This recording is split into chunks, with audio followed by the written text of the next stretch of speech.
And we're not going to introduce it or anything. We're just like going to talk. It's so funny. Oh shit! I can't. I gotta be able to make sure that we're all in the thing just right. Okay, good. Is this like too close? Should I keep the glasses or lose the glasses? I think the glasses are charming. What kind of charm? Like a goofy charm. Like frightening children charm? We're gonna lose the glasses. So, Are we filming right now? Yeah. So let's talk food. Alright. That's kind of what you do. It is totally what I do. For profession, you're a professional. I'm a professional food person. Yeah, like a dietitian. Yeah. What kind of things have you been thinking about in the last week? Like with your patients and food-wise and... The theme, it's funny, just like when you see patients, right, in the ER, sometimes it seems like you get an influx of a lot of one type of patient. Today is vomiting and diarrhea day. Yes, exactly. Luckily, I don't have to experience the vomiting and diarrhea. Although I will. Me neither, but I watch people who do experience it and I try to help them. Yes. So last week was a lot of discussion on getting your nutrition out of whole foods. So many people want to use drinks and powders and bars and, I get it. Some of it's like the simplicity and the grab and go and let me just drink my protein shake for breakfast. Yeah. And, it's better than nothing. A protein shake's better than a donut. And let me stop you. When you say whole foods, you don't mean like the store. You mean like easy, quick little...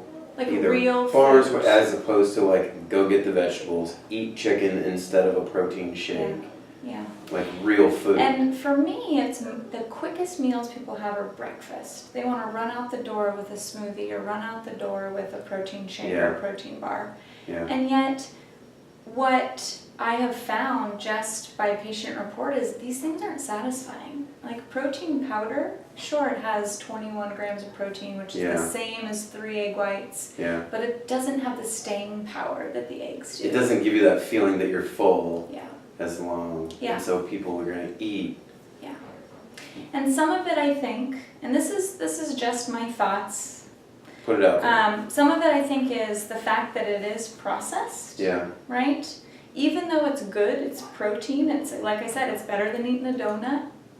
It's better than eating, waffles with a ton of syrup, right? I'd still choose a protein drink. It's the processed equivalent of protein, yeah. But it's a process.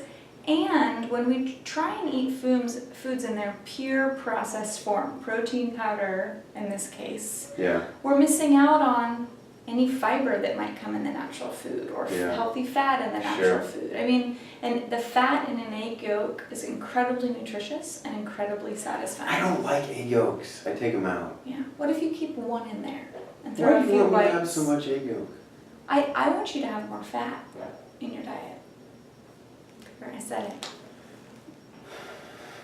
I think fat has gotten a really bad rap lately, but it's so incredibly satisfying and satiating, and important for blood sugar control, important for appetite control. I mean, it's such an important part of the diet. We could talk about low carb versus low fat in an entire thing on its own. But since you and I have been talking about this, like nuts. There is something that when I eat nuts, they're filling, those are your words, it makes my stomach feel bigger. Right. It makes it feel kind of fuller. Right. And I notice I don't eat as much. So I think you're true. I think that's right. There is something to that. Well, let's talk about nuts for a second. There's the healthy fats, right? The unsaturated fatty acids in nuts. There's also the fiber. And so we've talked time and time again about how protein and fiber and is kind of like the magical combination with healthy fats kind of sprinkled in. Yeah. Nuts have both protein and fiber and the healthy fats. You love nuts. Beans. I've turned, right? You've gotten into beans. Has both. I'm a bean fiend. I had 2 different kinds of beans today in my lunch salad, and I've got beans for my afternoon little protein snack up there. Perfect. I'm just a little student of There you yours. go. Let's get back to eggs. You bothered me with the egg thing. Okay. Because I thought I've heard that don't tell the insurance people, I may or may not have high cholesterol. I did not declare that. But I've heard that egg yolks are very high in cholesterol and fat. A little too much. Right. Probably shouldn't have 3 eggs a day. And 3 eggs is very different. That 3 egg yolks is very different than 1 egg yolk. And this is like another example how people take this little nugget of information and we want to blow it out of proportion. Tell me the truth about eggs. So an egg yolk has about 170, 175 milligrams of cholesterol. Okay, You are on it. we want total cholesterol intake recommended by multiple. I'm impressed. I still can't process that you know how much many milligrams of cholesterol is in an egg. You know, but the American Heart Association on recommends less than 300 milligrams. So that means an egg is just over half of your daily intake. So if you're having fairly low cholesterol foods the rest of your day, you're not doing a lot of fatty animals, or fatty animal proteins. You're not doing a lot. Yeah, you're not doing a lot of butter, things like that. Are you laughing because I said doing? Come on, we're in nutrition zone here. Sorry. You're not consuming. Is that better? Eating works too. Eating. I mean, you're not doing animals. No, we're not doing animals here. That's true. Allison. Or anywhere, I hope. No, definitely not. But you get the point. Whereas if all of a sudden we go, okay, I'm gonna have a 3-egg omelet, well, all of a sudden that pushes you into the, well over 400 milligrams. It's clear you've made the argument. Like, I am stuck in the 80s or 90s with this anti-fat diet. Like, fat's bad. I mean, in medical school, that was still what they were teaching when I went to that, and so. And here's how I compare it, right? And I was going through college in like the Atkins days, and how I would describe it. Are you gonna date yourself? When was that? Well, I was in college in early 2000s. Okay. And so it was a little bit after me. Okay. Just a tiny bit. Not tiny. I mean, I'm 97 to 2001. Yeah, okay. So and how I would describe it to patients, clients, whatever, is like, okay, if the Atkins diet, most diets have like a nugget of truth in it, right? Yeah. But then they just like make this whole blown out of proportion Extreme picture, and the people jump on the bandwagon. So the Atkins nugget of truth was, stop eating so many processed carbs. Sure, get rid of the cookies, cakes, crackers, bread if you want to, rice if you want to, pasta if you want to. But don't get rid of fruit. Yeah. Don't get rid of whole grains. Don't be afraid of, milk products because they have lactose in them. Too far. Yeah. Extreme. And the fat's the same way. Do I think that we need to be all of a sudden consuming gobs of butter and using cups of olive oil? No. But I think that it's an important part. Like butter in my face, just dripping it on. Allison told me I need more fat in my diet. But when we also go, oh no, I can't have nuts or peanut butter or nut butters because they're too fattening. Or I can only have a couple pieces of avocado because they're too fattening. That's where we go, whoa, whoa, whoa. Okay, don't have a quarter cup. Fat phobia. Yeah. Right? Yeah. Don't eat half a jar of peanut butter, but a few tablespoons are not going to hurt you. Mm-hmm. Don't eat a whole avocado with your dinner. A dinner. few tablespoons are healthy. Right. Put that healthy word in there, H word. Yeah. So I think that, hopefully I can slowly pull you over to the, side. It's coming. No, it's coming. I'm just, we transition a little bit. Using these apps, MyFitnessPal. We both just started doing this, and it's really kind of fun. And I was I'm going to say this, I was very anti-app. Because, Speaking of coming to the dark side, why don't you come over to the app? Facebook, social media dark side. Because I'm like a dietitian, I don't need an app to help me. But so many of my patients, I mean, to be a little snobby, I was like, I should know. But my patients are all using it, so I want to be able to speak intelligently using a medium. You gotta get with the times, sister. That they're using. I know. I'm slow. So I did it, and I looked at it, and I'm like, 50% carbs, 30% protein, and wait a minute, that doesn't add up. It's like 50 something, in the blank space, that's nothing. 50% carbs, like 35% protein and 15% fat. So Right. I'm like way low fat. So that was interesting. I want to be more balanced. So Yeah. I got to Yeah. cut some carbs out and add some more fat back. Right. What did you see on yours? My actual. So you do the MyFitnessPal app and you enter all your foods, and then you can push this button that gives you the breakdown of your macronutrients. So it tells you what percent protein, carbs, and fat you're consuming in a day. So that's what we're talking about. So mine was like half carbs, which is high carb. and it's interesting because now I'm going to be like, okay, I can cut that down and probably help me, with my goals. Now I want to clarify, 50% carbohydrate is not high carb. It's like moderate carbohydrate. Okay, so that's right, because about half of it should be from carbs, but it is low fat. It is low fat. Right. And actually the numbers that you have for protein and fat are kind of switched. So they recommend 45 to 50% carbohydrates, approximately 20% protein, and approximately 25 to 30% fat. So your protein and fat are opposite. And here's another reason to not be afraid of the nuts and the beans, because they have both good carbohydrates, fiber, and they have the proteins, and they have the healthy fats in them. So it's going to help you keep an even more balanced macronutrient intake without feeling like you're having to restrict yourself, Mm-hmm. and without having to resort to like feeling like you need to be careful of supplements and things like that. It goes back to using whole foods, Mm-hmm. like we talked about Just you're talking about at the beginning, not the store, but like unprocessed foods, Right. to give you the nutrients that you need. Real food. Yes. Yeah. Real food. Cool. Yes. So wait a minute. So what did yours show? I was running about 45% carbohydrate, Okay.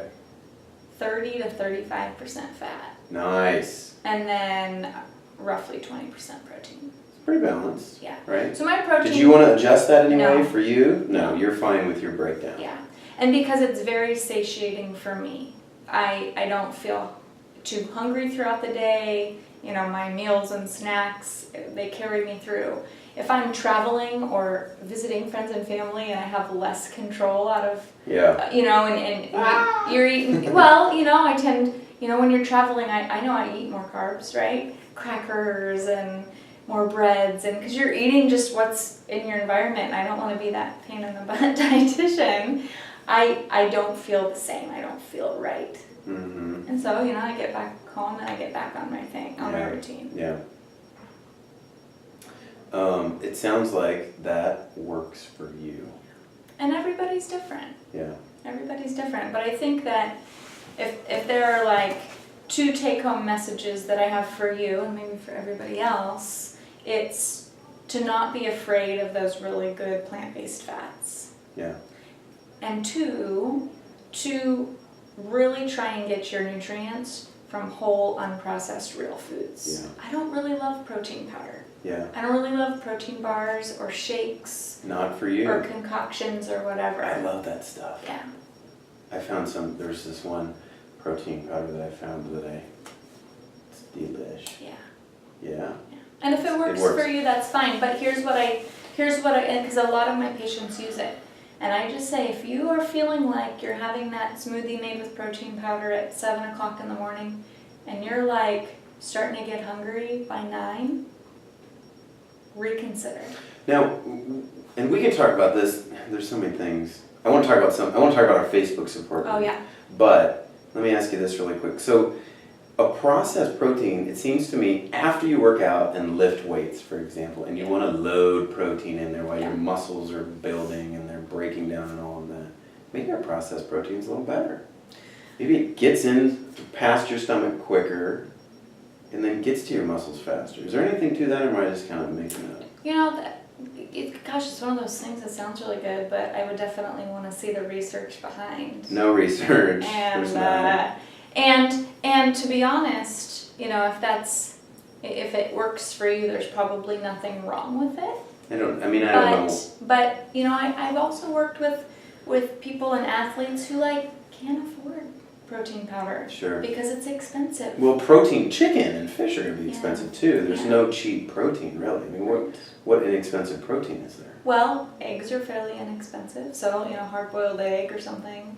I feel like pound for pound, they're not as efficient. You're not getting as much. An egg white has 7 grams of protein. You know, Steve Lombardi, who's an ICU nurse upstairs, did you know he won like the Mr. San Francisco Muscle Man bodybuilding competition in the 50, like the senior division? You were telling me about this, yeah. He says the same thing. He says, you know, forget the supplements, just eat good food. And I was like, wow, you know, like, I mean, he grew up in the bodybuilding era and he's legit, and that's what he said too. It's like, well, yeah, convenient, they can help you, but that just seems to be a theme. Like, this is kind of geared toward, you know, men putting on muscle, or you know, if women want to kind of add some muscle mass, then you know, what's the best way to get protein? Even then, this is a bodybuilder guy where they're more intense, and he's saying, don't worry about the supplements, focus on real food. Okay, so let's talk about the Facebook group for a minute. So we've got this Facebook support group, which has been really fun. We started it, like 6 weeks ago, and we made it a challenge, and all these people kind of got on there and were posting, and there's been an interesting ebb and flow to it, where everybody gets excited in the beginning and gung-ho, and then like the people who are successful and lose 17 pounds, or, you know, I think she lost maybe 7 or 8 pounds or something after 3 weeks.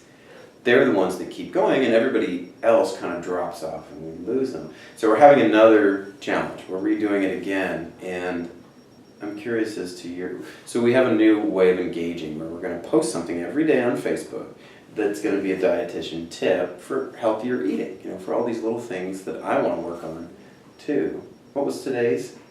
Just regular meals and snacks. You have to eat breakfast and eat approximately every 3 to 4 hours. So the flip side of that one, so eat every 3 to 4 hours. So the flip side of that one would be don't starve yourself. Right. And I see it over and over and over again. What do you see? People wake up, they're out the door with their cup of coffee, they're not stopping to eat for the first time until 1 o'clock. They're choosing garbage because they're starving, they're fatigued. Why is it sometimes I don't feel hungry for a few hours? Right. And that's okay. In the morning? Yeah, like in the morning. Part of it is our body gets used to routine. Oftentimes when you overeat at night, it's really hard to be hungry first thing in the morning. And you don't have to have a huge spread. I mean, I am a huge morning person. I mean, if I showed you... Are you a morning person? Yes. I know.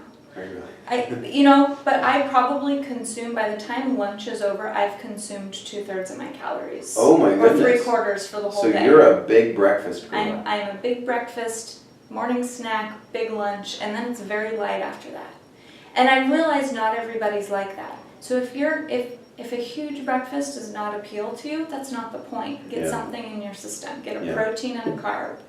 Get something to get it going. Absolutely. You know, I posted on our Facebook wall, these are my goals, this is my plan, and how I'm going to do it, and doggone it, I'm going to eat breakfast, I'm going to eat in the morning within an hour of waking up. We talked about that. Great idea. Today, got up because I had to be here at the hospital at 7, so I got up just before 6, got that first meal in at 8:30. And I was like, because I meant to again, it's the same thing. Like, I got to get out of there. I had a smoothie ready that I could just take and drink in the car. And it had protein powder and a bunch of vegetables and stuff, you know, blended in, and a bunch of chia seeds and all that stuff. It's actually the one that we made on the little video with Ellie and her little friend.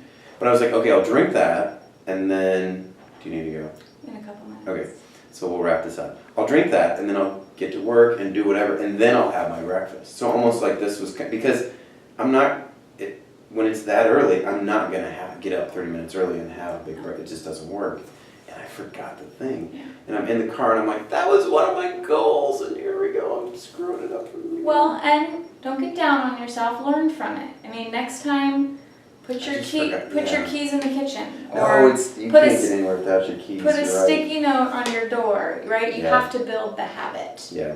You know, I had somebody who put a sticky note on their steering wheel to grab their snack. It wasn't for breakfast, but it was for snacks. No, it's just a... And she got so annoyed that she was in her car ready to go and she didn't have her snacks that she only did that a couple times and then it became a habit because she hated to go back inside. That's good. So. You know what it is for me, or like today, so I was like, another one of my goals was I'm going to eat like every 3 to 4 hours, or, and maybe you can touch on this a little bit, when I'm hungry, I'm not going to let myself go 15, 30 minutes, definitely not an hour where I'm hungry, you know? And what happened, like, it's the middle of the day, I'm rounding, I'm getting things done, and then it's like, I start to get hungry. It's like I'm in the middle of this groove where I'm like, no, I want to see some more patients, I want to take care of this paperwork, da-da-da-da, and it's like, that's when the priority, you have that choice, you know? It's like, okay, am I going to stick to what I wanted to do, what I said I was going to do, my plan is, or am I going to let this priority take over? See, and you don't have to choose, right? So we go, okay, I'm not going to be able Why not? Well, maybe at noon, right? You were in the middle of charting, or you were in your stride and you were waiting for a phone call or a family member, and you didn't want to leave the unit. Fine. So you're not going to have your full lunch. But if you always had a little bag of, say, almonds or something handy, and you could have, to delay it a little you bit. could have, you know, a quarter cup of almonds. That's going to take the edge off, and that's going to make it so you're not into that starving, I will eat everything phase by the time you do eat. Yeah. Yeah. I mean, sometimes in a critical situation, there's times when you just can't stop and do it. Yeah. But for me today, that wasn't the case. It was just, okay, pal, you posted this stuff, you committed to it. Are you going to do it or not? And I was like, oh, man, how can I got to do this, you know? Yeah. And so I didn't let it go that long, and I did it. And it was just like, okay, is this going to be a priority for me or not? Like, and it's like, how many, every day there's victories and there's, I don't want to use the word failures, and there's feedback, you know? Mm-hmm. So I started the morning, okay, I did. So like tomorrow, I'll sign out to somebody at 7:30 in the morning. I can go back to sleep and take a nap because I'm going to, you know, be up on call tonight. Or I can get my butt out of bed and go get breakfast and eat some eggs and whatever. Or you can hold have myself a over few with nuts, something. Yeah, but go to bed, and then have breakfast at 10. So again. But you guys are going to close the cafeteria on me, so I need to get up and do it. All right, I think Bob's going to shut the cafeteria. It's time to say goodbye. Okay. Got to keep him on track. It was nice chatting today. Always. We'll do it again. Absolutely.